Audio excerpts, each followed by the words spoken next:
Grab Toto, grab the Tin Man, grab the Lion. We're going to Kansas, baby. It's the Kansas Speedway for the fall race. In the playoffs, we'll have all of our favorite picks from the NASCAR series in the Backroad. Come down with us, will you?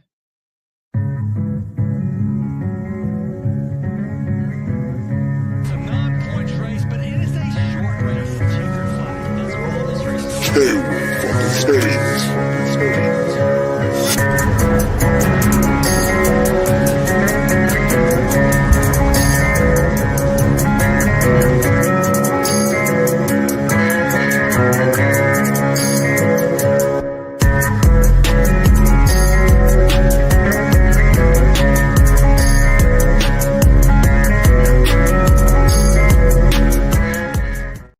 What's going on, everybody? Welcome into the Backroad. It's In Between Media's NASCAR betting show. Wild how the season's, coming to an end. Already halfway through the round of 12. Elliot Hicks Rod Villagomez here tonight to talk about the second race in the Cup Series round of 12 at Kansas Speedway. How's everything going in Hot Rod's garage, my friend? It is going fantastic. Yeah, I can't believe that we started this in February, and here we are at the end of September. Obviously, NASCAR's still going, but it's just crazy to think that we've come this far already, and yet we're still not done. But it's very much ticking down. The weeks are peeling away now very quickly. It simultaneously feels like, the longest grind you can imagine, going almost the whole calendar year. But at the same time, it seems like it flies by. But that's the beauty of it. That's the beauty of NASCAR and the beauty of this show as well. Tonight's program, of course, will look pretty normal. In the rear view, we'll look back at New Hampshire and the weekend at the Magic Mile, break down some news for the week, and also update you on the standings briefly. Horizon Forecast, we will break down everything about the Kansas Speedway and then give you our parking garage props for the Cup Series and Xfinity Series. Shout out first to the folks hopping in the comments. Marcus, as usual, is on it. Shout out to Marcus. Throw your pick for who you think will win at Kansas. Marcus says, I wonder who he's going to pick. Oh, yeah, Chris Bell. Not the weekend he was hoping for at New Hampshire, but some good stats there backing up Christopher Bell. We got Kush hopping in the chat saying hello to Marcus and the rest of us. Picking William Byron for the win. Not too bad there. We got Nick saying what's up. We got Seth taking a moment from his busy duties to hop in. Boogity, boogity, boogity. You left a boogity out, Seth. What are you doing here? And then we got Stan here shouting out Bubba Wallace. Shout out to everyone in the comments, like I mentioned, everyone else watching live and everyone watching after. Shout out to everyone in the IBT Racing family. It's always a good time to join the family, Rod. It gives you access to our full weekly NASCAR betting cards, entry into memorabilia giveaways, access to the exclusive weekly betting model that Seth works so hard on every week, along with iFantasy Race, and the ability to chat with all of us, all the viewers and analysts, as it says there on the graphic. You get the racing family and you get the football family with the purchase to NFL and college football season in full swing. Memorabilia giveaways, Q&A Discord show. Join the convo with the viewers and analysts and everyone in between. Entry into the touchdown contest and the full weekly betting cards there as well. Good times over there to be had for sure. It's been a lot of fun this year. I feel like a broken record saying that every week, but it really has been such a cool experience to have this season. It's a layer that you don't get anywhere else, and being able to just talk to everybody about the race in real time or over the course of the week, compare your bets. The social aspect of this is highly underrated, in my opinion. Yeah, and some weeks the chat is popping. Some weeks are kind of like this week where we all kind of sweat out our cards in silence, but that's all right. Still to have the good information over there. Also, shout out to everyone streaming on the audio version on Apple Podcasts, everyone in Western Tennessee on 101.5 FM, Talking West Tennessee, airing at 8 p.m. on Saturdays. The links to all of that wonderful stuff we've just been talking about down in the episode description. If that's all a little much for you right now, maybe you're new, maybe you're, whatever you're feeling, the easiest and the best way to support us as well, just give this video a like and subscribe to the channel. Lots of great NASCAR content coming through the pipe toward the end of the year. Football content, of course, in full swing. Golf content rocking on the site. Entertainment content as well. Lots of beautiful things in between that we've got going on. And lots of beautiful things coming this weekend. I loved the little Wizard of Oz flair. Somehow that hadn't caught my brain yet. The whole, I think maybe next week we're not in Kansas anymore. We'll have to remember. That's the one thing I did catch. But Lions, Tigers, Bears, oh my. We'll get to all of it. But first we got to look back at New Hampshire in the rearview.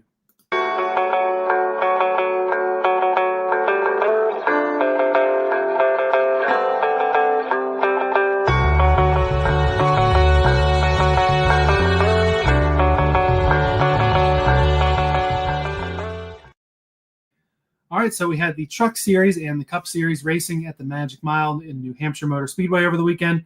In the Truck Series, we saw Corey Heim tie the all-time win record owned by Greg Biffle, earning win number 9 of the year. A ridiculous number, especially when you consider he probably let a couple slip away also. Chandler Smith, valiant effort, P2, but not enough to advance. Both he and Jake Garcia eliminated from the playoffs. Wild stat for you, the last truck win that was not won by either Corey Heim or Lane Riggs in the 34 truck was Stuart Friesen in early June at Michigan. That's the first time in Truck Series history 2 drivers have won 8 straight races. They've really been the dominant ones. Of course, I don't want it to feel disrespectful to Heim, though, throwing Riggs in. He's had a good year, but not a multi-record breaking year like Corey Heim has had. What's incredible to me is that you watch a guy like Heim and even look, I'll say what you say about Ty Gibbs, but when you talk about Ty Gibbs in the Xfinity Series a couple of years ago too, like when these guys actually just straight dominate a series the way they do, it's. I know a lot of people are like, oh, yeah, we got to change the rules, a lot like Jimmy Johnson back in the day, but sometimes you just have to stop and appreciate how really, really fast and really good of a driver they are in that respective series, and we're watching that with Corey Heim right now. I mean, granted, it's Cody picked Lane Riggs to win the race. And I was like, look, if it's not Lane Riggs, it's Corey Heim because that's the way it's been all season long. So I'll take the other half of that. I was right, obviously. But I mean, it could have very easily been Lane Riggs, but Corey Heim's just been that guy this season. And it's, I don't see that slowing down at all for the most part. He's got a lock on this thing. Yeah, he's got a lock on it, and he's good in crunch time too. There hasn't been any sort of playoff, choking it away or anything. I looked through the races throughout the season in the Truck Series. I think the longest he's gone without winning maybe 2 or 3 races, and then Heim's right back in victory lane. I think he moved into the top 5 on all-time laps, led the Truck Series. It's just been dominant there, but the playoffs still throw a nice little interesting wrinkle into things. On the Cup side, Penske dominance on the short tracks. It's back. It's here to stay. Ryan Blaney and Josh Berry, a great battle at the end. Berry even coming all the way back through the field after being spun in stage 2. But Ryan Blaney is able to hold off the 21, win his way into the round of 8. Joey Logano led the most laps I think it was the most laps in the race, but also the most laps he has led in a race since winning the championship in 2022 at Phoenix. And it's the first time that Logano has had 3 consecutive top 5s dating back to 2019. Overall, just a great day for at least 3 out of the 4 of the Penske stable. Cindric wanted to be a little better, but this was a race really dominated by the 12 and the 22, even if the 21 arguably may have been more impressive than both of them. Can we just appreciate, though, the racing this weekend overall? Like, I honestly thought that there was some good racing up and down the New Hampshire Speedway. I mean, just to me, I was impressed with the way that the strategy was playing out. We were also trying to sweat the tires, right? There was also what are we going to get with these tires? Are we going to get the fall off? What are we going to get? But I feel like we saw some pretty good racing and some good strategy overall. And I mean, look, Ryan Blaney starting to turn into some championship form right now. And it's a little scary. And I don't know that you can fade him for a lot for the rest of the season. Cause now, when Ryan Blaney catches fire, you got to watch out.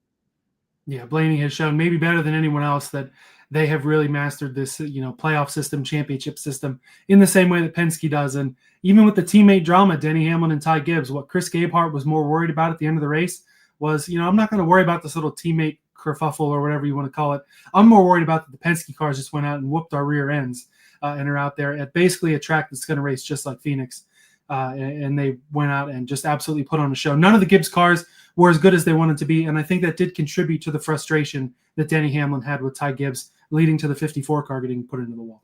Hey, listen, if you're gonna race aggressively, you have to expect to be raced aggressively. Like I don't get the outrage. I don't get the frustration out of him because he did the same thing to his teammate in the Xfinity Series. To his teammate, he shipped him they both could have been in the playoffs if he'd have just been patient. He wasn't.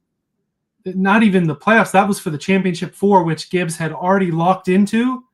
Dumps Brandon Jones, who was leaving JGR at the time, has since returned. But yeah, Ty Gibbs, I feel like he doesn't really deserve any benefit of the doubt for this. That's just kind of, there have been mixed opinions on this. I kind of agree with Hamlin on this one. For that position at that time in the race, if it's a battle for the win, absolutely, it's game on, as Ty Gibbs said on the radio. In that situation, I feel like you got to give your playoff cars a little leeway. I know that Ty Gibbs, if the situation was reversed, would have wanted that leniency from the 11 and the 20 or whoever else he'll be running with. That dude would have been crying on the radio. Will you get him to move over, please? He's in my way. My scooter can't get past him. I have some very deep feelings about that. So right, if we've heard the host of our opinions and the Gibbs opinions, and it's tough to disagree with you on those. Sometimes they're worth betting on, though. I haven't even mentioned the bets. Once again, since Darlington, I was able to make out like gangbusters at the Lady in Black, but am just still barely missing out on the green, and it was my fault this week. I'll talk about the winning bets first. Blaney, Logano, and Barry, I all had some coin on. Blaney for the top 5, Logano and Barry for top 10s that all hit. And Ross Chastain had a pretty solid day too, at least by their standards. I think he finished 9th, so I hit the top 10 at 2-1, and also over Ty Gibbs, thanks to Denny Hamlin putting him in the wall and knocking him out of the race. I had money on both legacy cars and 2311 as well. They really missed the mark, and that really didn't help my card, and it didn't help the 2311 cars in their playoff chase either. Bell ends up 6th, Briscoe 10th. I had the Bell top 5, Briscoe top 10 parlay. That was agonizingly close, and I would have been in the green if that hit. But I just really needed to. I got too focused on last year when Justin Haley and Todd Gilliland ran top 10, and I was like, oh, I bet they can do that again. Not really thinking that a midsummer race in the rain is a lot different than a playoff race. Neither of them, I don't think, sniff the top 10 all day. I just got to cut the fat off, and I feel like on this card, I've definitely done a little bit of that, as we'll see as the night goes on. Well, I will say that my only regret was that I was not higher on Josh Berry. I had him as a top 10 car at plus 220 and definitely nailed that one. But boy, Josh Berry came to play, and it was exactly the way I said it would play out too, right? I said, there's no pressure. I said, he's just going to go out. He finished 3rd last year. I know I got a lot of grief from Cody. He was like, yeah, but it's Josh Berry. I said, yeah, it's Josh Berry. Like, he finished 3rd, and he came out. He had speed, started in 3rd, ended up finishing as the runner-up. And, like, Josh Berry, he proved that there's nothing on the line. He's definitely a car worth but again, I just knew that I should have been higher on him, and I wasn't. So that was really the only thing that I hit as far as the cup. I mean, I hit Logano top 5 at plus 180. Again, I probably should have been higher on him as well, even though that was the only thing that hit. Trucks, I got Heim as the winning truck, and I also got the winning truck number odd and under 33.5. So like I said, I tripled up on that one just because if you're going to bet on Heim, you might as well bet on all of it, especially at plus money. Yeah, and any way that you can make any money on that 11 truck winning a race is pretty solid. My truck bet, I think, was LaJoie for a top 5. That didn't work. And as we'll talk about in a few minutes, probably the last time I'm betting LaJoie this season. He ended up with a decent finish, but it doesn't matter because it didn't hit, right? I'm worried about what hits. Moving on to the news for the week, a couple crew chief changes. First off, Rodney Childers, we were wondering, where is he going to end up? I think he's in the perfect spot. He'll go crew chief for Junior Motorsports next year. Kind of bearing the lead, though, JRM saying that he will crew chief the number 1 car that will be co-driven by Carson Kvapil and Connor Zilisch, 2 guys who are full-time there. Let's talk about Childers first. I feel like this is honestly the perfect spot for him. We know that the Cup cars race a lot differently than when Childers was winning a bunch of races with Kevin Harvick. The Xfinity cars are more similar to, the late model stuff that he's kind of helped out Kevin Harvick and Landon Lewis with, and more similar to the good old days. Less pressure than in the Cup Series. He's getting to work with Dale Jr., a guy who really understands the old school racing vibe. Marty Lindley has that and has won a bunch of races this year with Zilisch. I really do think this is the perfect spot for Childers. And honestly, he may have such a good time. Who needs the Cup job? Just go win a bunch of races with JRM, whip everyone's butt or whatever he was saying he wants to do on the Harvick podcast. Get out there and win some races. Good spot for Childers. What's left for him to prove, to be honest with you, right? This is an opportunity for him to just go out and coach some young, talented drivers and really just see where he can take them. And maybe this is his calling. Maybe this is where he ends up in the Xfinity Series, just sort of shepherding the next generation of drivers to be respectful drivers, old school type drivers, the type of mentality that we grew up watching, Elliot, that we, well, maybe not you because you're a lot younger, but you grew up watching, and that I've gone back on the NASCAR Classics channel and learned a little bit more about it. I was gonna say you watched ESPN Classic and watched those, but no, honestly, I feel like this is a great opportunity for a very successful crew chief to shepherd in another generation. I think he may find it more rewarding than being at the Cup level, battling out with old veteran drivers that are not necessarily willing to listen anymore. And he'll get to run with 2 young, impressionable drivers.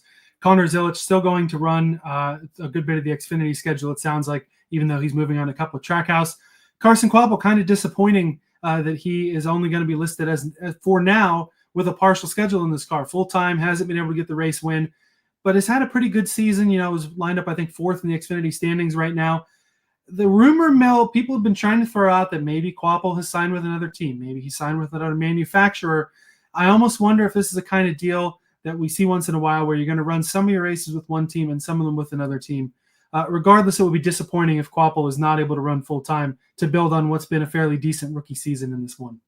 We were talking just before we got on, too, about the fact that you did expect a sort of 1-2 punch out of Zilisch and Kvapil all season long, right? You kind of expected both of them to be at the top of the charts. And granted, point-wise, they kind of are, right? I mean, it's not as if, but the just perception-wise, when you see Connor Zilisch taking home all the checkered flags, and you don't see that from Kvapil, you see some steady runs out of him, but you don't see him winning all these races. You just don't put it together that they're equal, and they're not. But at the same time, the team should make them at least a little closer. And we didn't see that out of Kvapil this season. I think that's the disappointment, and that may be why he's in the situation he's in right now.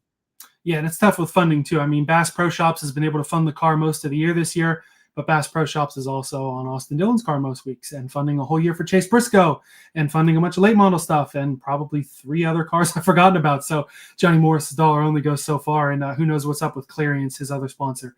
But in any case, with Kvapil, it'll be interesting to watch what happens with him. As we shift to talking more about Zilisch, it was announced that Randall Burnett, who's been crew chief in Kyle Busch the last few years, will crew chief Connor Zilisch on that Trackhouse team next year in 2026. In terms of Zilisch, I think that it is good that he's going to be running more Xfinity, probably somewhere around half the year. They didn't specify exactly how many races would be split between the two, but he'll run some more, and I think it's good because even though he's won everything under the sun this year, there will definitely be a learning curve when he gets to the Cup Series, and more seat time, more just learning the ovals. We talk about it with SVG, learning the ovals. Zilisch has won more than SVG on ovals. He's run better than SVG on ovals, but there could be some times next year when we see some of those struggles on ovals and on tracks in general in these Trackhouse cars. And I think it's good for him to get as much seat time as possible. It's funny because NASCAR is probably, it really is the only sport that you can still compete in the minor league. And I say minor, which is not really minor, and the pro circuit, right? So you can, in the highest level and the one right underneath it. And I think this is where a lot of sports could probably learn something, being able to let their rookies kind of go and still get some experience behind whatever, and then come back up on a Sunday and play, because it's tough. I mean, we watched these rookies this year, right? We've watched Riley Herbst struggle. We've watched Carson Osavar and Ty Gibbs. Yeah, they're not rookies, but we've watched them struggle to get any sort of purchase. I mean, they get a little success here and there, but if they were able to just sort of keep running and keep spending a lot of time down there, because 1 or 2 races is not going to do you any good. Like if you just go down for a couple of races here and there, if you have significant seat time and you can continue to, get better while you're getting better, I would love to see how this shakes out. We're going to see how this shakes out, but I'm anxious to see how it shakes out, because I really want to see if Zilisch, it becomes a better driver because of it. And if this is a template now that most other teams are going to use because they see how it works with Zilisch. As for Burnett, he's been a guy that a lot of the Kyle Busch fans out there have been wanting him out of that 8 car, kind of blaming him for some of the shortfallings there. And I can understand that. I don't think it's quite as bad as, Lance McGrew on the Dale Jr. cars in the late 2000s into 2010. But I think it's a good change of scenery for him. It's a whole different organizational philosophy at Trackhouse than at Richard Chotis Racing. The new is always better is a funny quote you always say. And that could work out in Burnett's favor. Going with a young up-and-coming driver who you can kind of, help mold instead of Kyle Busch, who's set in his ways. Clearly at this point, I think it's safe to say Kyle Busch has passed his prime, not just dealing with the inferior RCR cars compared to JGR, but you look at the last couple of years of JGR, it's easy to remember 2020, just the one win on fuel mileage at Texas. 2022, I think it was, his only win was at Bristol Dirt because Chase Briscoe and Tyler Reddick got into each other and crashed each other, and Kyle Busch was running up there. So you take out those, and there's only, 2 out of the last 5 or 6 years that Kyle Busch has been able to go out and earn wins. And for Burnett, he was able to win with Tyler Reddick in this 8 car, and it was only a couple years ago they were able to pull out 3 wins with Kyle Busch in the first year that he was in an 8 car. I think he's still got some gas left in the tank, and I think it is a partnership to be excited about. Yeah, and they'll be quick to pull him if it's not, but I do believe that this is a pretty good start for Connor Zilisch to have a guy who has been able to wrangle Kyle Busch, by and large, I suppose, maybe not so much anymore, but has been able to speak to Kyle Busch and learn from him. And I think that's good for Zilisch too. It'll be fun to watch for sure as 2026 comes around. Lots of other rumors swirling today. I know there has been some talk about maybe NASCAR is more lenient on the full season point system coming back. Because that's all hearsay right now, I don't think it's worth a full discussion. Of course, if and when it's officially announced, probably will come in the offseason. We can flesh out a whole episode on that and chat about it. So for now, we'll just kind of set it to the side and let rumors be rumors. We'll talk about other podcast content, though, because why not? Corey LaJoie saying on Stacking Pennies this week, it may be time to kind of move forward. You know, he's got some carbon fiber company he's interested in. He's not interested in entertaining full-time truck offers. He's running the rest of the year for Spire, has run the last few races there. He's not entertaining truck offers for next year. Looking for a Daytona 500 seat. Before I get to his full quote that he fleshed out on the podcast, this kind of thing, I should mention too if I didn't, he says, trucks no, but I want to race in the Daytona 500. You know, I'd love to get a ride there again if I could. It's like in the National Lampoon Vacation movies. It's like Cousin Eddie saying, oh, he's holding out for a management position. You know, this is it's been a flip-flop all year on LaJoie, saying, I don't want to go win in front of 12 people, taking a truck ride anyway, running pretty well, and then saying, I don't want to keep doing this. It just comes off as strange. I can understand kind of his thought process, but the racer in Corey LaJoie, you would think, would want to race and want to win, something he's not interested in at the lower levels. I feel like if you've reached the top, and a lot of guys don't really want to go down, but if you've reached the top and you didn't stick there and you just are so frustrated because you think you're better than what you really are, right? And you just feel like I should be driving up there on Sundays. I should be doing this. And it almost feels like a letdown to be driving anything else. But then, like you said, the racer in you wants to go out. But then at some point, you got to realize the racer's not out there because no one wants you to race for them. So maybe the pennies are done stacking. I don't know. And you know, that's a realization he's going to have to come to. And he knows it. And I'm sure the fact that he's got a podcast and he wrestles with it actually out in the open gives everybody the insight on it. And it sort of gives us that inside peek. And, you know, that's something you don't get with every racer, especially ones that are struggling with not making it on Sunday every week, you know?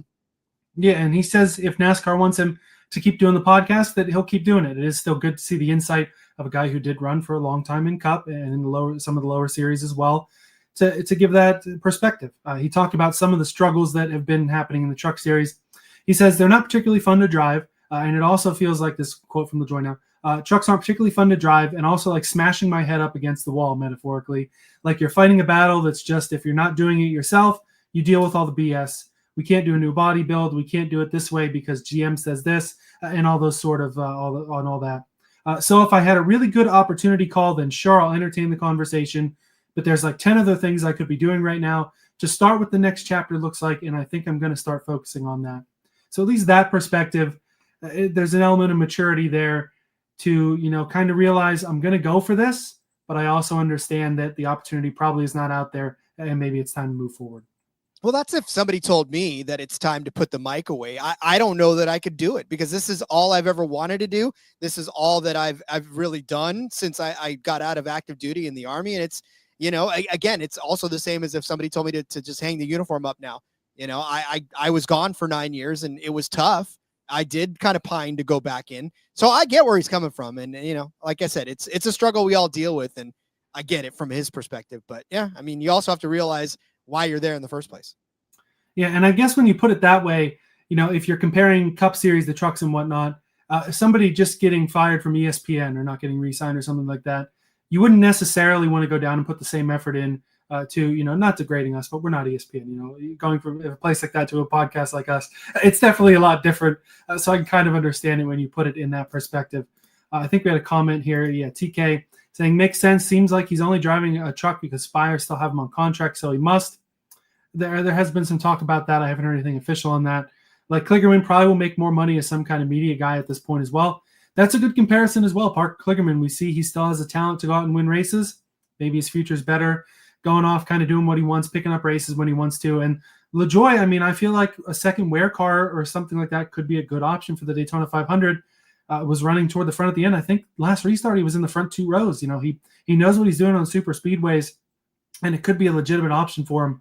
But he was good on the Prime broadcast this summer. He and Carl Edwards had a good dynamic together. The podcast is pretty good from what I've listened to it, and maybe that's just the way to go for LaJoie.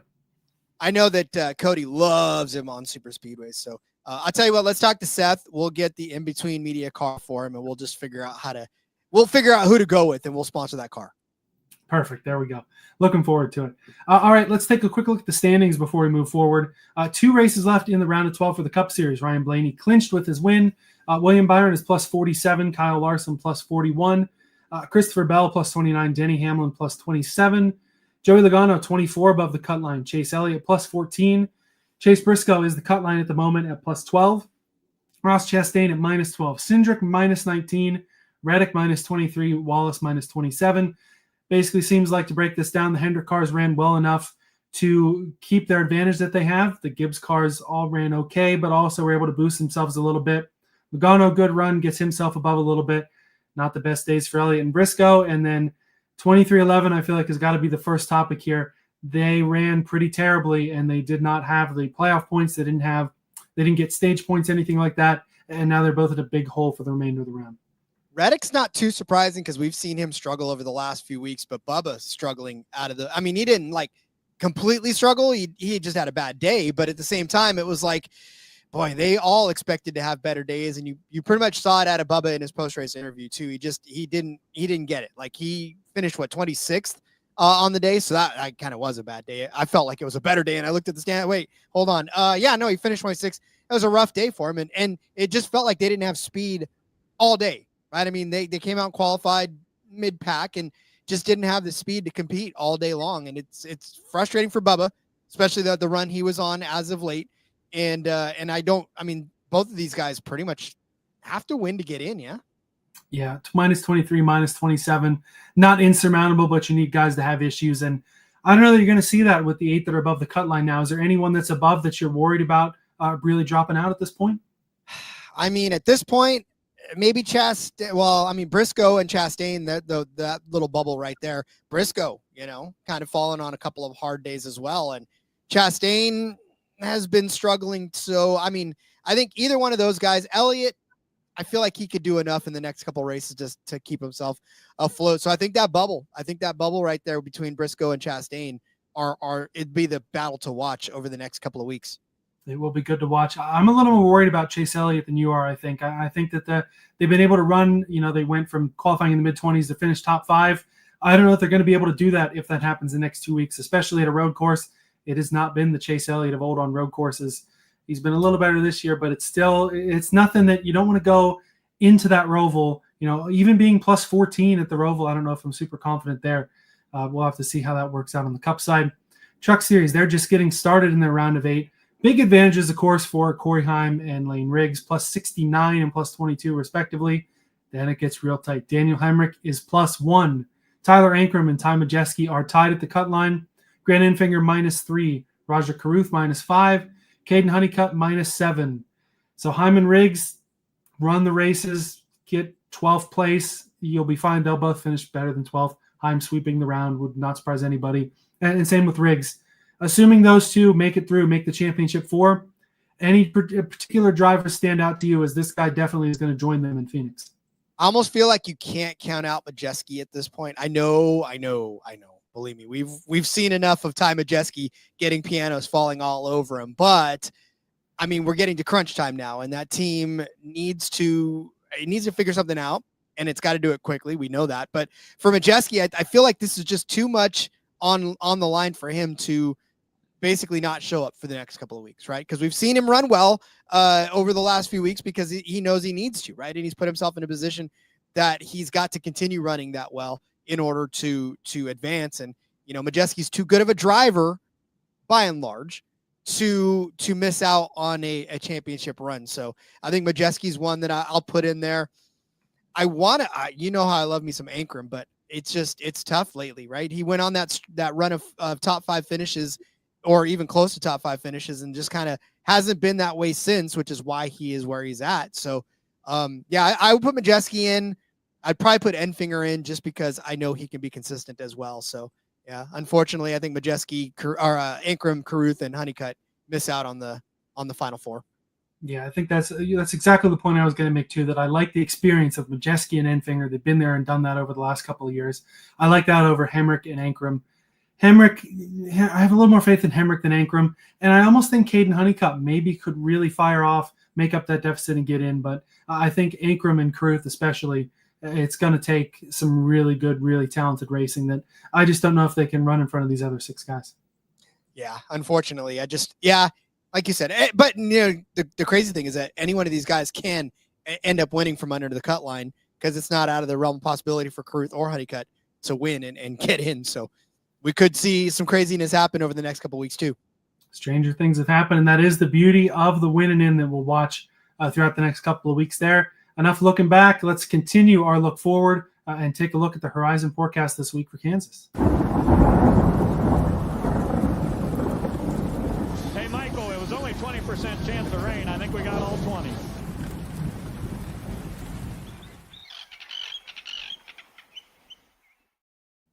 Looking at the weekend schedule and entry list, including that nice little football scheme that Ryan Ellis will run in the Xfinity race. Thought that was pretty neat. Cup Series has your main 36 as well as J.J. Yaley in the 44. Xfinity, 39 entries for 38 spots. Brendan Butterbean Queen back in the number 11 for Colleague. Raja Carruth will run the HendrickCars.com number 17 for HMS. Justin Bonsignor back in the number 19 for JGR. And Austin Green continuing to get some runs and entries on ovals in the number 32. That makes me optimistic that, with all the faith I have on him on the road courses, that he will get that full-time ride next year. Definitely not going to be on my card for the ovals. Justin Bonsignor, too, one of those guys that has earned his way into this JGR ride for a couple of races the last couple of years, kind of thinking he would run better. It's just been tough for the modified guys and the road course guys in terms of Green to really acclimate to the ovals. Yeah, and as far as like Butterbean Queen in the 11, I feel like that's a really good spot for him because that 11 car has actually done okay. Right? I know Josh Williams got booted out of it, but there was a couple of top 10 finishes for that 11 car and a couple of top 5 finishes. And I know Beans made only one start in the Xfinity series, but I feel like he's in a pretty decent spot to get at least a good solid top 10 for that 11 car. And I think it's a really good DFS play this week, actually, too. Yeah, you want to talk about rumors may not be the last partnership between Butterbean and Colleague if you look at some truck series rides that need seats. Anyway, weekend schedule pretty simple. If you feel like watching ARCA, that's tomorrow night. But we got Xfinity practice and qualifying 10:30 on the CW app on Saturday. Cup practice and qualifying 1 o'clock on True TV and Max. Green flag at 4:10 on the CW for the Kansas Lottery 300 Xfinity race. Stage lengths 45, 45, and 110. Cup Series, the big show on USA, 3:05 p.m. Green flag. The Hollywood Casino 400 presented by ESPN Bet. Stage lengths 80, 85, and 102. Should be a pretty solid weekend at Kansas. Taking a look, starting to get into the preview here. We'll talk about the tires first. I found the tire notes the last couple of weeks and feel like they're worth mentioning, especially after what we saw at Bristol and New Hampshire, also saying they could have brought a tire that wore out even faster than this one. It will be a new intermediate right side tire that will debut at Kansas and will also be used in a couple of weeks at Las Vegas. It is an updated construction, not the tread, but how the tire is constructed. That Goodyear says will force teams to balance grip with outright speed to maximize performance. These updated right side tires have been developed to give teams more strategy options at Kansas and for both the Cup and Xfinity Series. Like I said, that setup will return heading to Las Vegas.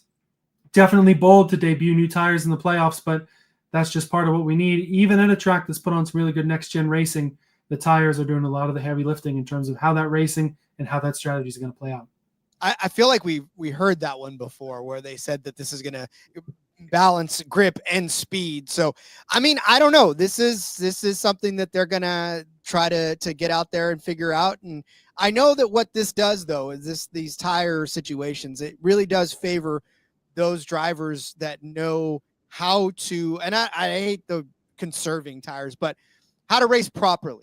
Right? How not to try to just come out and use all your stuff up and be fast just for fast sake. Like this rewards you for being patient, for picking your spots, and for being able to make passes when you're supposed to make passes and not just, blaze out of the gates, use up all your tires and then complain because you're like, well, the tires didn't hold up. Well, you didn't use them properly. So that's on you, bud.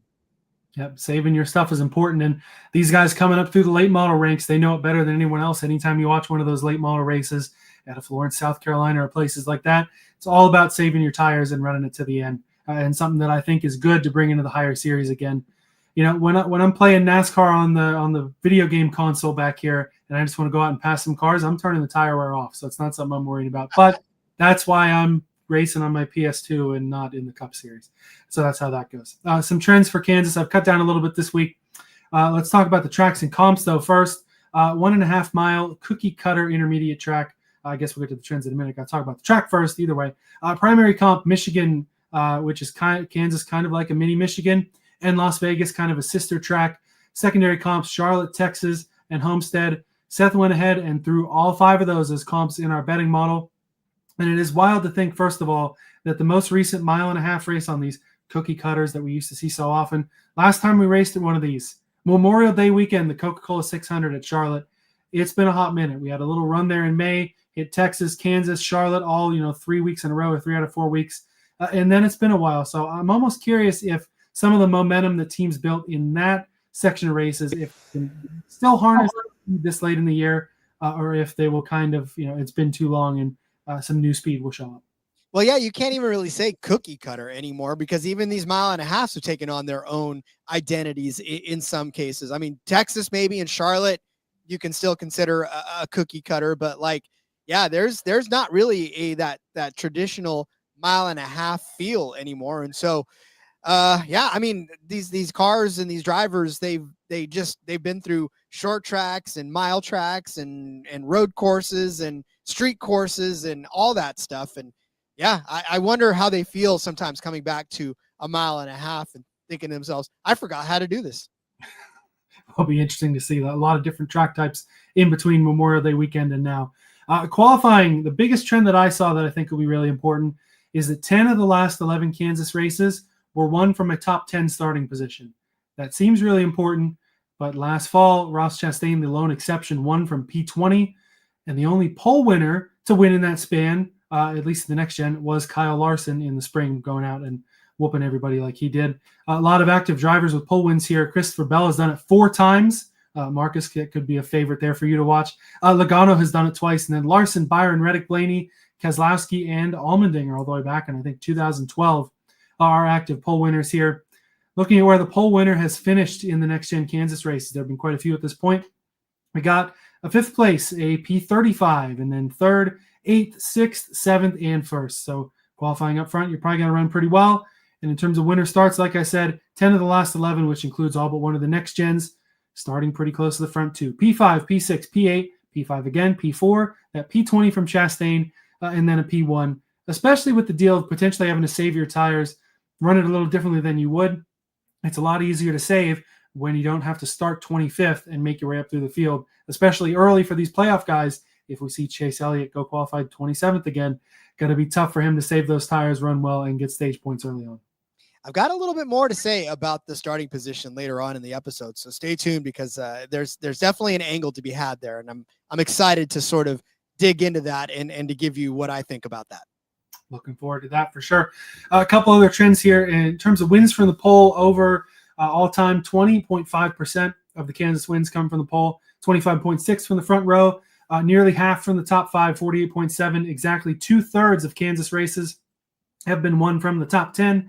Only 3 of the 39 Kansas races dating back to 2001 have been won from outside the top 20.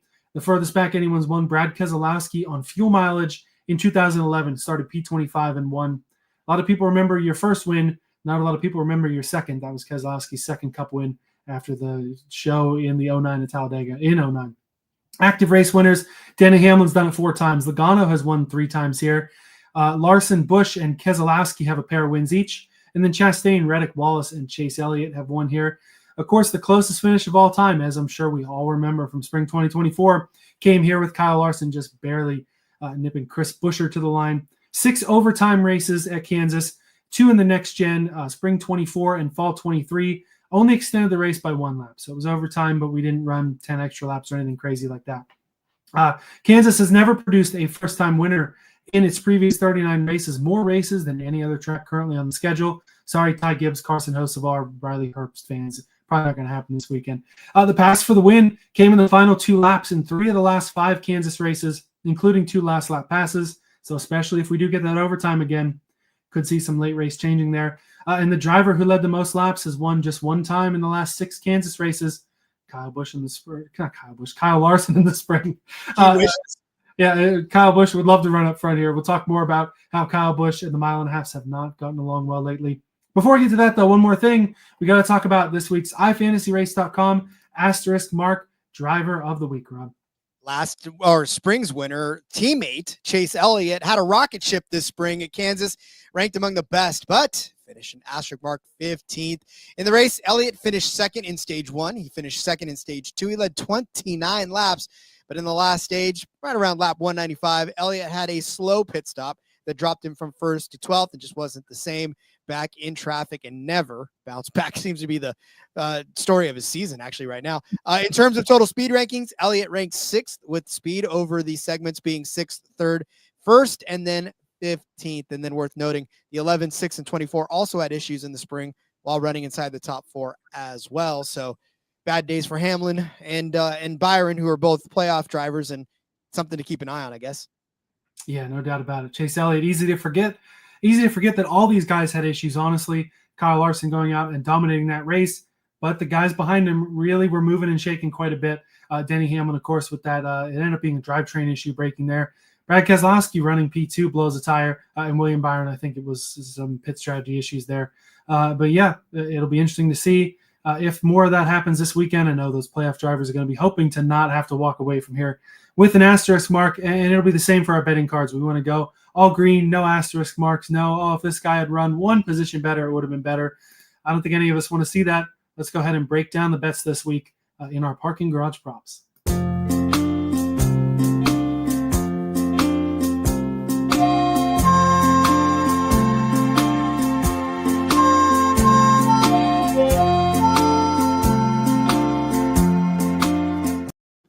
In terms of impressions of the books, I like seeing the sponsorship. Hollywood Casino 400 presented by ESPN Bet, and then DraftKings being cheeky sponsoring that number 10 car again.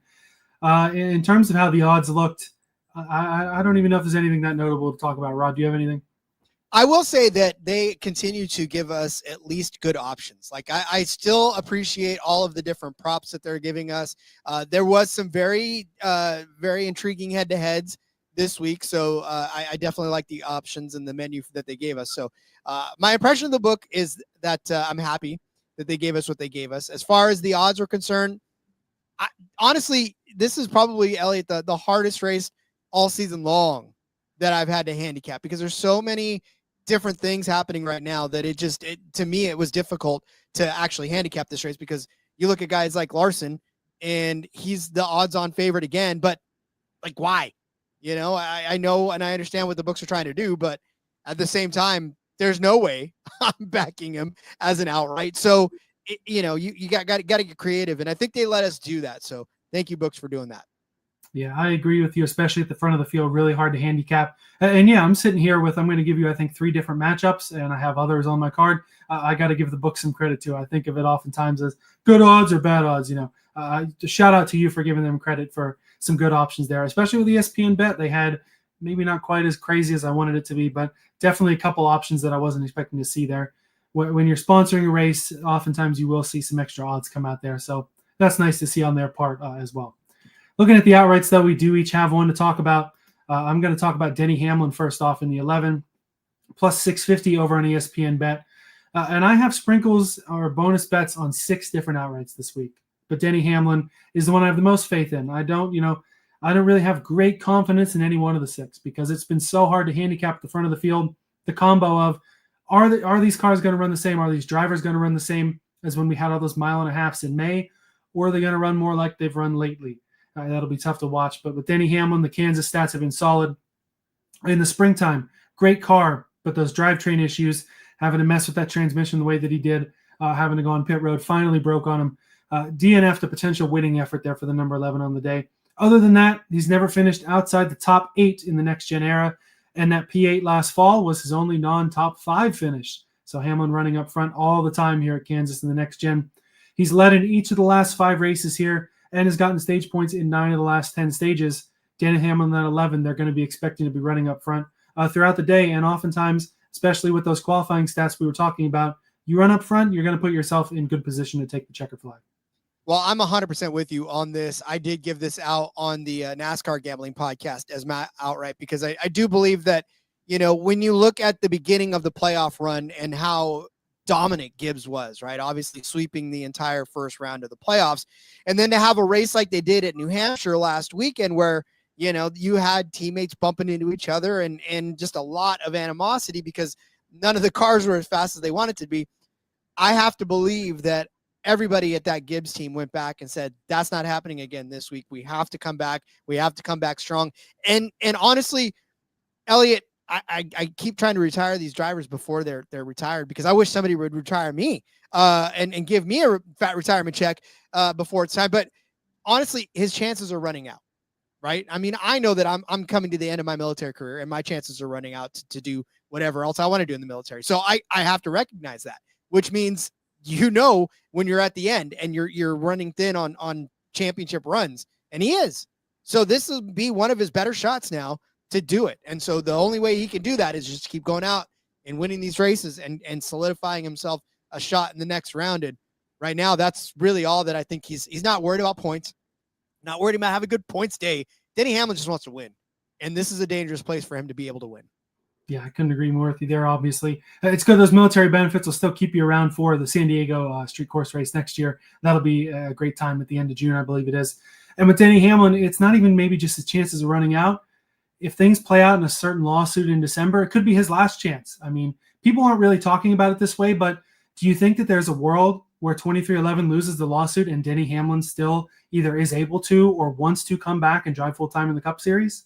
I really don't think that'll happen. So really could be his last chance to go out there. And with that same lawsuit, he's got the extra motivation. Nobody wants to win that title, finally get over the hump, and make the NASCAR brass present him with the championship trophy than Denny Hamlin. He wants to finally get it done. And Joe Gibbs Racing as a whole, after what we saw last week in New Hampshire, they want to lock at least one of their guys into that next round, because you never know what can happen in the playoffs. But yeah, Hamlin's the way to go for me, at least up front, although one of my other 5 outrights is who you've got as well. How can you not? Ryan Blaney, plus 750 on BetMGM. Now, I understand that it's very difficult to come out and win back-to-back races, especially in the playoffs. Obviously, we did see Christopher Bell do it earlier in this season, going back-to-back, but we just talked about it earlier. When you're on a hot streak like Ryan Blaney is, it's very difficult to cool off as well. Ryan Blaney obviously winning at New Hampshire last week, 4th at Bristol, 4th at Gateway. Bad run at Darlington where he finished 18th, but he won at Daytona, 3rd at Richmond, 6th at Watkins Glen, 4th at Iowa, 7th at Indy, 8th at Dover. This string of top 10 finishes, including a couple of wins in that span for Ryan Blaney. He's just getting hot at the right time. Our friends over at iFantasy Race, Ryan, has given us a great heat rankings speed chart. Look, Ryan Blaney's 3rd on that list overall behind Denny Hamlin and Christopher Bell, as far as the 3rd fastest at Kansas in the next-gen era with a 7.86 speed ranking. 2nd in both the fall of 2024 and spring of 2025. What does that mean in terms of finishes? It hasn't been all that great for finishes for Ryan Blaney. He's 5th overall in the next-gen average finishes in the heat chart here. But he does have a couple of good finishes over the last couple of races, in which he finished 4th in the fall of 2024 and 3rd in the spring race here. So inching toward what could be a win. And you're telling me that he's been gaining momentum the entire season long and just basically building his way toward this particular spot. And at plus 750, like I said, I know the books are building in the fact that it is difficult to win back-to-back races, but we've seen it happen already. Ryan Blaney finished 3rd at Texas, 3rd at Kansas as well. He won at Nashville, 3rd at Pocono. So again, he's just been solid all season long, leads the entire series in top 5 finishes this season with 13 of them. So 43% of the time he's finishing inside of the top 5 when he's finishing at all. So yeah, I mean, Ryan Blaney he had that streak of bad luck between Atlanta and Sonoma. Well, okay, Michigan maybe and Sonoma, where he had some pretty bad finishes, but I got to tell you, man, it's Ryan Blaney's world right now, and we're all just kind of living in it.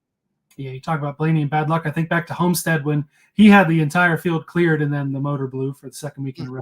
Didn't work out for him on that day. But yeah, it's Ryan Blaney's world, and we're just living in it. Nobody feels better in the garage than this 12 team. No team feels better in the garage than Penske. No one's feeling more confident. And it's like I said last week and probably the week before that too, I don't think there's a race the rest of the year where Ryan Blaney is not on my card in some way, shape, or form. And like I did with Hamlin, best way to do that's an outright. I took this same number plus 750 on BetMGM. Even cashed in some reward points, got a little bonus bet to go ahead and place on this. So not even putting any real coin at stake. How can you not love the 12 car this week? Beautiful. Yeah, again, it's just a matter of him going out and running the way he needs to. And I know that everyone's like, well, but he's locked into the next round and he doesn't have to worry about it. It doesn't matter to him. Like, that means he can go out and win. Exactly. What did we just talk about with Josh Berry? The pressure's off. You don't have to win, so you may as well just go win. Why not? And hard to do it. Yeah, no doubt about it. There'll be plenty of guys coming for that 12 car. And if Penske feels good, I feel like Hendrick Motorsports has to feel pretty good too. I'm going back to the well on parlaying a teammate top 5 and top 10. It's Kyle Larson with the top 5 and Alex Bowman for the top 10 plus 179 were my combined odds there on Caesars. A little better than, I think it was minus 179 last week for that one that just missed. I do have both these individually as well, so I'm not going to bite myself in the rear end. I could have maybe ended up in the green with the Briscoe top 10 on its own, but you live and you learn. That's where you come back to the well and do it again. When you look at our betting model, Kyle Larson at the top there, just ahead of Hamlin. Of course, in the spring win, absolutely dominant, led 221 laps. That is the most laps led by any driver in a 400-mile race at a 1.5-mile track in the history of the Cup Series. It was an all-time performance there for Larson. And in terms of Kansas in the next gen as well, Larson has led 26.6% of the next gen laps here. And this is definitely a follow the trends instead of the what have you done for me lately, because things have just not been the same for Larson, as I'll talk about later. As for Bowman, he's never finished outside the top 10 at Kansas in the next gen. Never happened. He missed the race in the spring of 23 with the back injury, but anytime he's raced here, he's been in the top 10. Those 6 straight top 10s, the longest active streak in the series. This was kind of in a run, Texas and Kansas back-to-back, where that 48 really had some race winning speed. But then at Texas, it happened where bad pit stop crashed out, and Kansas got together in stage 2 with a couple of guys, knocked out the toe on that car. I don't know if they had anything for Larson, and still ended up with a top 5 run that day. But that was the car that very well could have been battling with that 5. And again, that's more of a trends, less of a what are you done for me lately. But I'm more confident in the trends with Bowman. Shocker, I'm more confident in Bowman than I am Larson. Fall 2022 with Bowman. Again, silly as it sounds, but that's the most recent, really good race Alex Bowman has had on an oval, 2022 in the fall. Led 107 laps here in that race, finished P4. In this bet, though, I only need him to finish top 10. I'm only expecting him to finish top 10. What I'm really relying on here is Larson to follow the trends and not follow the downward spiral that he's been in, at least on his standards, since trying to run the double again. Remember the day when you didn't have to hold your breath for 200 cars to finish inside of the top 10? It's just a weird world we're living in right now where we have to say, I mean, this should be like Larson and Bowman top 5 together, right? Like it feels like you shouldn't have to hold your breath for a Hendrick car to be a top 10. But I do listen for Bowman and for Larson, like this is a proud organization, and Larson, if all you're shooting for is a top 5 out of Larson, I feel like that's a much better sweat than trying to hold a cashing or winning race ticket on him, because it just hasn't been that way lately. I mean, we nicknamed him Captain Shook for a reason, and it's, maybe he's heard of it, maybe he hasn't. I don't know, and I honestly don't care. But it's just sad because he knows it, and it's not as if he doesn't know that he hasn't done well since Indy. That thumbs up may have been his death knell for the rest of his season, but. Yeah, I mean, I'm much more comfortable saying I'll only expect a top 5 out of Larson. Whereas Bowman, that's the part that makes me hold my breath. But he should get there. Like that's Bowman top 10 was something we stapled into everybody all season long. So I do like the fact that this is a plus money proposition, and I feel like this should hit this weekend. Fingers crossed. And yeah, you talk about Larson. If I remember correctly, he hasn't been back to victory lane since Kansas in the spring there. So we'll have to see if he gets back on track. But like I said, don't need him to win. Just need him to pretend like he might be able to win and finish top 5. In terms of placement props, you've got an extra top 5. I've got an extra top 10. Let's go ahead and start with yours. Yeah, so listen, the 45 car was once the dominant car between Kurt Busch, between Tyler Reddick, between Bubba Wallace. Well, let's get Bubba Wallace back into the top 5 on this particular track. Plus 450, Hard Rock has this number. Now, when I first initially did my show early in the week, top 10s weren't out yet. And so top 5 for Bubba Wallace seemed like a good play. I would take Bubba Wallace top 10 and top 5 to sort of kind of get yourself in there. I didn't put it in the official card, but I really do like plus 450 for Bubba Wallace. And listen, this is one where you kind of have to go against your better judgment, only because with Bubba Wallace, you know that the top 5s have not necessarily always been there this season. In fact, he's only got 4 of them all year long, so it doesn't make you feel all that great. But this is a Kansas race where Bubba Wallace, like we said on the outset, this 2311 team is going to need to win. And there's no better opportunity on the rest of the schedule for Bubba to win, especially. I mean, Tyler Reddick, you could argue that maybe he could get it done at the Roval, and that's fine because of the road course being what it is. But for Bubba Wallace, this is it. This is his best shot to return to victory lane again, like he did in 2022 in the fall, right? And then he followed that up with a 4th place finish in the spring. Lately, it hasn't been that great. 32nd, 17th, and 33rd in the spring.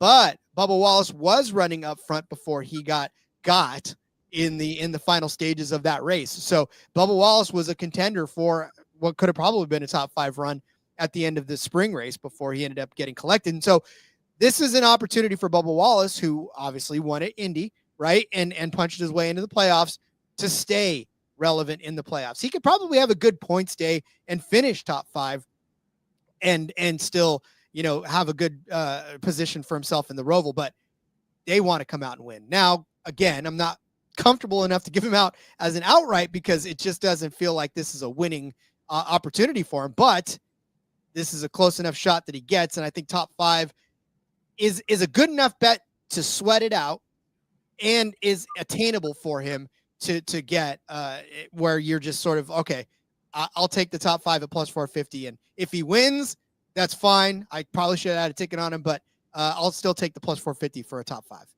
If people are interested in that top 10, a couple minus money books out there, but DraftKings has it at plus 120, Bet365 at plus 150.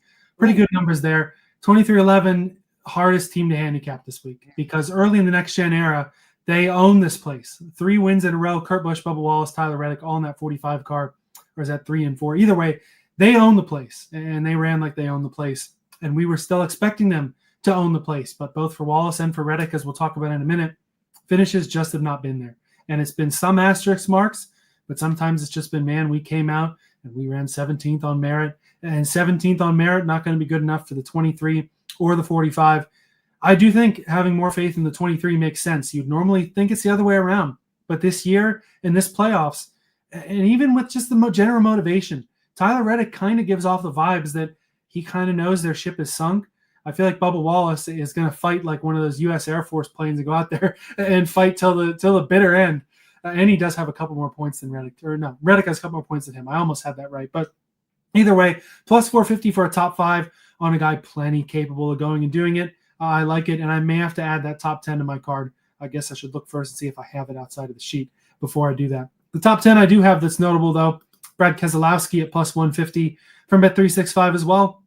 And it's pretty simple. This was the race early in the spring that looked like it was really going to turn his season around. He had a terrible start. I think he'd finished in the 30s, some X amount of races in a row. Running second, running pretty well, cuts a tire down, ends up sinking his ship. Kansas, good place for him traditionally. 2 wins, 7 top 5s, 14 top 10s in his career. And a stat that I feel like goes under the radar for Keselowski, especially with not getting the win, not making the playoffs, having kind of a bad year in points. 8 top 10s in the last 12 oval races for Keselowski, and that's over all different kinds of track types. Even dates back to Charlotte in May, those 1.5 miles there. 8 top 10s and 12 ovals. It's one of those, if you're going to hit me 8 out of 12 times, and with Bowman too, if you're going to get punched in the face 6 times in a row, you may as well take the 7th. I think Keselowski has to be pleased with how the year is ending for his guys, especially for his team. I know going 0 for 3 in the playoffs is not what you want, but the 6 team has been able to build throughout the year and build for next year, assuming Keselowski comes back for another year. And it's funny because you say on the ovals, right? And you just sometimes you forget that, like we talked about earlier, it's been mile, it's been short tracks, it's been road courses. So it's easy to forget sometimes that these guys are good on ovals, because when you see finishes from road courses, street courses, short tracks, mile tracks, you're like, man, this guy hasn't done well lately. Well, yeah, because he hasn't been on where he's comfortable for the most part. So, yeah, I mean, Brad Keselowski, Kansas, it does feel like a good marriage. So I like that. Yeah, the road course finish is not so great for Keselowski at times this year. He was involved in that, lap really early wreck in Chicago that totally killed his day, along with a couple other guys. But yeah, some momentum for Keselowski coming out. Definitely what we want to see. And like I said before, shout out to the books for some good matchups. I've got 3 of them, and I feel like we'll start with 23-11. I got Ross Chastain going back to the well on him on a matchup over Reddick at plus 105 on BetMGM. And it's like I said, I want to have the faith in 23-11 this week. I want to have the faith in Reddick. I feel like he's got the capability, if he's got the car underneath him, to go out and get that win that he needs, or go run second like he did at Darlington and make up a decent deficit, give himself a fighting chance at the Roval. The numbers just aren't there. Last 3 Kansas races for Reddick, P20, P25, and P17. You go back to Charlotte and Texas, P26 and P21. All, I don't want to say garbage, but pretty much garbage for the 45. For Ross, P18 here in the spring. Not a great number, but you go back to that Vegas, Texas, and Charlotte that we saw. P5 at Vegas, P2 at Texas, and of course won the Coke 600 at Charlotte, the most recent mile-and-a-half race. 3 other top 7 finishes here for Chastain in the next gen, other than his win last fall. And you talk about the total speed rankings as well. Best average finish at high speed mile-and-a-halfs this year. And I bet his total speed rankings number is up there pretty good too. Chastain got past Gibbs to win that matchup pretty easily last week. I got to ride the 1 car to at least beat the 45 again this week. Yeah, I mean, again, anything over Reddick at this point is good, especially a plus money. And for Ross Chastain, he's one of those other guys that you know that he's capable of so much. He knows he's capable of so much, and it's frustrating for him to not be in the position that he wants to be in, you know, a dominating car that's winning races almost, or at least in contention to win races every week. So this is still his opportunity to show that Trackhouse is a force to be reckoned with, and that, you know, they are the team, especially with SVG and Connor Zilisch coming in next season, that are going to be the young guns. I say young SVG. I know we still feel young at heart, but yeah, this is good. Exactly. But yeah, I like the plus money part of this as well. Plus money is good. I kind of dig your minus money matchup though over Reddick as well. And I can't, yeah, I mean, just to pile on, not necessarily meaning to pile on, but minus 105, ESPN Bet's got the best number on Elliott over Reddick. And you just laid out the stats for Reddick as far as why it just isn't going to be his week, we don't think. But for Chase Elliott on this track, has bested Tyler Reddick in each of the last several races here. 17th for Reddick in the spring, 15th for Elliott, 25th for Reddick, 9th for Elliott in the fall of last year, 20th for Reddick in the spring, 3rd for Elliott. So 6th place. The only time they got him was when Reddick won this race and Elliott finished in 6th. But since then, Reddick 9th the year before, Elliott was 7th, 35th, 11th, 30th, 29th. So even when Elliott didn't run well, he still ran one position better than Tyler Reddick. Now, as far as recent form is concerned, well, we just watched Elliott get a 5th place at New Hampshire. But what was impressive about that, he started in 27th and ended up in 5th. And remember, that was a day where we were like, what the heck is going on with Elliott? What's happening? And all of a sudden, he just manages to find a nice, steady strategy session. I mean, he just made all the right moves to put him inside of the top 5 at the end of the day. 3rd place at Gateway a couple of weeks ago. Again, that bad day at Bristol made you wonder what was going on with that. But yeah, I mean, Elliott, 5th at Pocono, 6th at Charlotte earlier in the season, 4th at Martinsville, 10th at Vegas. Again, it's just, this is an instance where Elliott, a lot more going for him right now than Reddick. And even at minus 105, I'm okay. Yeah, I couldn't agree more there. With Reddick, like we've been saying with Wallace too, the pressure of probably having to go out and win, it's tough to do that. And rarely do you see that happen where you come down to the very end and you absolutely need to go win a race. It's not going to happen more times than not. With Chase Elliott too, P27 to P5 last week, People talk a lot of crap on Alan Gustafson too, but I feel like being one of the most veteran crew chiefs in the garage, the 9 team is able to take a bad qualifying effort in a kind of a crummy car, make it a good car, get track position, get a good finish, probably better than the other 3 Hendrick cars in the stable, especially with the 24 and the 48. If they have a bad car, it's probably going to stay a bad car. It's probably going to stay a bad day. Larson, I feel like sometimes has just the raw driving talent to take a hunk of junk and go run 9th with it. And I feel like he's done that a few times in his little slump that he's had. But this 9 team, it's just a matter of they need to keep pulling off those 27th to 5th. They haven't had a lot of good qualifying runs in the playoffs. They still have only won the 1 race this year at a super speedway style track where it could have just as easily been the 6 or the 17 or the 48 or the 38 or anybody else that could have taken that checkered flag away from the 9. It's been a good points year, and good points years can help you further down the road depending on what happens. In this system here, I'm still worried about Chase Elliott, but in general, over Tyler Reddick, I'm very okay with this at this price. And speaking of Hendrick Motorsports as well, I need to have some Larson fade this week, and I'm going to take Byron over Larson at plus 130 via Caesars, making sure I had to look like a 7 over my ring light here. I had to make sure I typed that in right because plus 170 something over Larson, I love it even more. But plus 130 on Caesars gives me that Larson insurance just in case he runs like Slump Larson and not like lead more laps at a 1.5 mile, 400 mile race than anybody in the history of the sport. I also have Hamlin over Larson at plus 106 at Bet Rivers as well. Just some of that extra insurance, especially with a guy like Hamlin, who I think is probably going to go out and win the race. The 5 car, just 3 top 5s since his Kansas win. 8 top 10s is better sounding, but 6 finishes of 28th or worse, not so impressive sounding for the 5 car, including crashing out while leading at Charlotte in the most recent 1.5 mile race. Of course, he was in Indy early in the day and crashed there too. Maybe just some voodoo there. Anyway, William Byron, P7 at Vegas. 3 next-gen top 6 finishes here. It's much more a Larson fade than it is a Byron. I have more faith in Hamlin going out and outrunning Larson. If Larson has a good day, Larson having a bad day, though, I feel like Byron and 25 other guys can beat the 5 car. Yeah, and really, again, this is more of just a banking on Larson to just be the Larson that he's been lately, right? It just sometimes it happens in sports. That's exactly what happens. You just get in your head, something happens, and your season goes downhill. And even it happens to the best of everybody, right? I don't think this is a indicative of where he's going to be in the future. I just feel like this is where he's at now. And maybe he needs to just finish this season out to get to next season and start with a fresh slate. So yeah, I mean, William Byron, I feel like has been such a quiet guy as far as he's been so consistently good, and then he doesn't get good, and then he gets good again. So hopefully this is the instance where he's just a little better than his teammate. Yeah, couldn't agree more there. I got one other matchup too. It is Ryan Preece over Kyle Busch at minus 125 via Caesars. Ryan Preece underrated on the 1.5 miles this year. I also have his top 10 at plus 250, P7 here in the spring, P3 at Vegas, P9 at Charlotte. He is tied with Larson for 4 top 10s this year on 1.5 mile tracks as the top in the series. So good stuff for the 60 there. 5th best total speed ranking on the high-speed intermediates this year. Meanwhile, Kyle Busch has not had a top 10 on a 1.5 mile track since late 2023. So that's almost 2 full years now without even a top 10 on the cookie-cutter tracks of the sport. Has not been that good. Last week, too, running in the 30s on speed last week. You run with the you-know-what, you get the you-know-what, as he said on the radio last week after being involved in a crash.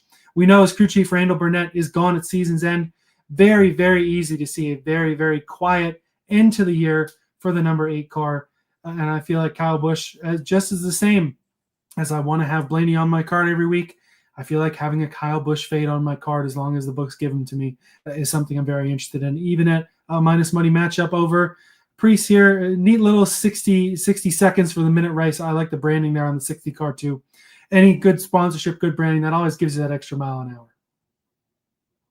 What if he goes out and actually wins a race before the end of the year? Like, well, how big of a celebration would that be for Kyle Busch? Preece would be a heck of a celebration too. But yeah, Kyle Busch, for him, it's all about getting back to victory lane. That's the last box that I think he wants to check in his career. Is he knows his championship days are done. He knows he's focusing more on Brexton's career now. He knows RCR is not going to be the type of championship spot. Kyle Busch just wants one more win. I don't think it's coming this year. I'm really curious to see what they will do at the crew chief position next year. because it could be that change of scenery helps for Burnett and Zilisch, like we talked about at the beginning of the show, but also could really help Kyle Busch, whether he gets maybe somebody he's worked with before or some young hotshot that can go out there and have a lot of confidence in himself and feel like he can be the guy to get Kyle Busch to victory lane. Going to be a really interesting story to watch next year. This year, though, I don't think he's got a prayer. Yeah, unfortunately, I'm kind of with you. The chances for him are running out this season as well. So, yeah, I'll take Preece over Busch reluctantly, but like you said, this is more of a fate of Busch than it is an endorsement of Preece. Yeah, Preece's stats on the mile and a half this year have been good too, so I have some faith in that. I like this bet even before I realized that Preece has been pretty good, at least in the early part of the year on these mile and a halves here. I dig it. I dig fading Kyle Busch. And one more spin of the wheel based on grid position. You teased this one earlier, so tell us about your winner grid position bet for the week. Yeah, well, you talked about Kyle Larson winning from the pole earlier in the year, and I mean, listen, that's a Herculean task for Kyle Larson there, winning and leading 221 laps. But I will say that is kind of a rarity because, like you said, Ross Chastain started in 20th, ended up winning the race in the fall of 2024.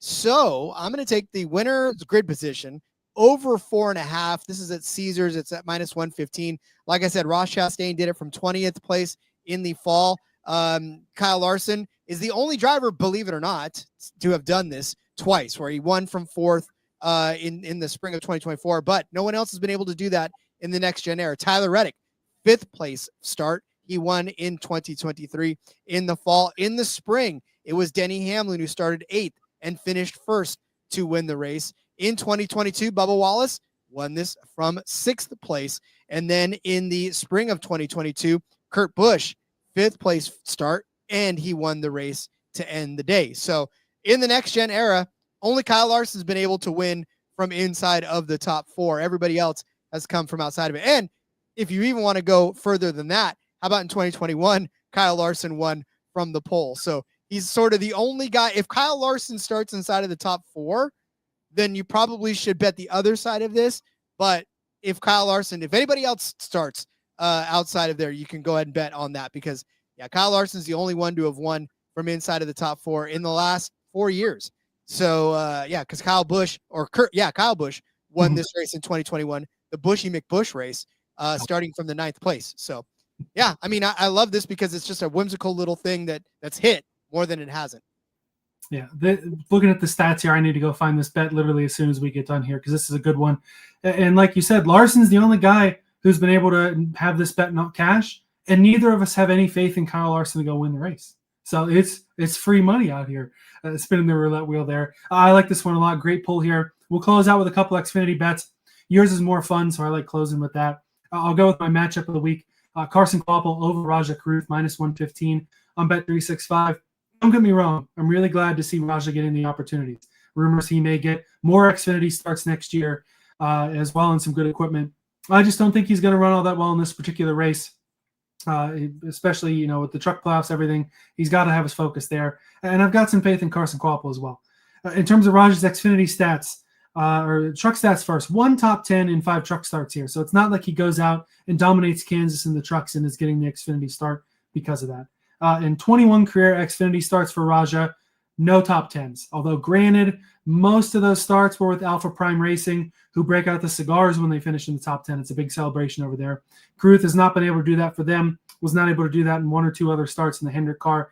And I just think Carson Kvapil outruns him. Playoff guy, running for, is in 4th or 5th in the standings at this point, trying to keep him up there. I don't think either of these guys are going to battle for the win. This could very well be a battle for 8th to maybe 15th place all day. I think the one car and the full-timer going to be above the 17 part-time driver, part-time team. And I'm just kind of low on Rajah Caruth kind of in general as well. I still have the season-long card under 1.5 wins that is still looking to hit. And I remember what I wanted to say earlier, too, on Larson. Other than maybe the Blaney title ticket on my season-long card the rest of the way, the bet I am most confident in is Kyle Larson not to make the championship for. So hoping that one hits. Hoping this one hits, too. I'm taking the 1 over the 17. And like we talked about earlier, the expectations for Kvapil were pretty high. I mean, I think him and Zilisch, when they came into the series together as rookies in JRM equipment, you expected both of them to be jockeying for wins each and every week. Now, of course, that hasn't happened, but Kvapil's not that bad of a driver. And then, of course, like you said, neither is Rajah Caruth. This isn't not necessarily saying that he's not going to be good over the course, but it's just he's had some struggles this season with equipment, with whatever else has been going on, maybe putting himself in bad situations, and then at the Xfinity Series with Quapple being full time and racing for another spot in the playoffs, then there's a lot more on the line for him, and I like this overall just from a standpoint of Quapple has been able to put together solid finishes this season when he's been able to finish and when he's stayed out of trouble. Whereas Carruth doesn't have the same, like you said, he doesn't have the same motivation going into this race than Quapple. So I think this matchup is sort of skewed in our favor because it's a playoff driver versus not even a full-time guy. Yeah, I agree with that. And it's almost like last year, if they were offering matchups of a full-time guy against Quapple when he was running those handful of races in the 88, he had some good enough finishes. He might have lost those matchups, but I'm going to take the full-time playoff guy over the guy. I think it's his first Xfinity start of the year. So good with Quapple over Carruth. And for your bet, this is a term that I love that I'd kind of forgotten about that I saw you guys use on the gambling podcast. I love what you got with Brandon Jones for the week. Yeah, I didn't mean to ride the car lift all the way, but I'm doing the Brandon Jones car lift. Brandon Jones and me. Ooh, I like the animation. Beautiful stuff. Look at this. Is why the production value on In Between Media is far superior to everyone else. No, give me the Brandon Jones car lift. Take his top 5 at plus 170. Take his top 3 at plus 257, and to win 14-1. He's got 2 wins here in JGR equipment. Guess what he's driving this week? JGR equipment. He won in 2019 and 2020 after starting on the outside pole in this car. He started on the pole in 2022 in the fall, driving the 19. He started on the pole in the 9 car for the last time he was in it in junior motorsports equipment. He has 7 top 10 finishes in his 10 starts, 4 top 5s, 2 wins, average finish of 8.9. I mean, listen, the top 5 and the top 3 are absolute monster smashes. I wish his top 10 number was better, but I can't really get down with like a minus 130 on that one. But again, he's got, and look, Brandon Jones has not necessarily had the season that he's wanted to, but he won at Darlington. He finished 6th at Vegas, 3rd at Phoenix, 5th at Bristol earlier in the season, 3rd at Dover, 4th at Gateway earlier. So he's capable of doing it. He's driving fast equipment. I think he's going to go all the way to the top. And if it's not Connor Zilisch, if it's not Justin Allgaier, it could be Brandon Jones. I like it. We were talking about it last week that along with Harrison Burton, that I was super impressed with Brandon Jones. Good run at Bristol, being able to put himself in a position to advance to the next round. Something that, racing with JRM those couple of years, he was not able to make himself look good at all. Something about him in those Gibbs Toyotas, especially with the Kansas stats, one that I didn't look into quite as much only throughout that matchup, was kind of looking for how to make some money on this because obviously the Zilisch and Allgaier numbers are tough. I think you found it. I don't know if I'm going to go full car lift on the 20 here, but I definitely like some Brandon Jones this week in the Xfinity side, especially with those stats there. Good week overall. As I say every week, I've got a lot of confidence in my card. I've got a lot of confidence in your card. And it's always a fun show, Rod. Best way to support you at RJ Villagomez. And, of course, the NASCAR Gambling Podcast, as good as it's ever been, my friend. Thank you very much. Yeah, also follow me on So You Like Sports. I'm going to get active there again. I promise you I will. Right, and I remember I don't want to not shout that out because I love that project. It's just you had mentioned it was kind of on a hiatus, so I didn't, go read all the stuff that's been there. And, of course, when stuff keeps coming out again, go and take a look at it again. Definitely a good venture there. As is all our ventures at In Between Media. Join the family. Listen to us any other way you want to. Go read our written content. Support the other shows. Everything in the episode description there. At the very least, a little like and subscribe. Thanks for rolling down the back road with us this week. Best of luck with your bets, and we'll see you again next week.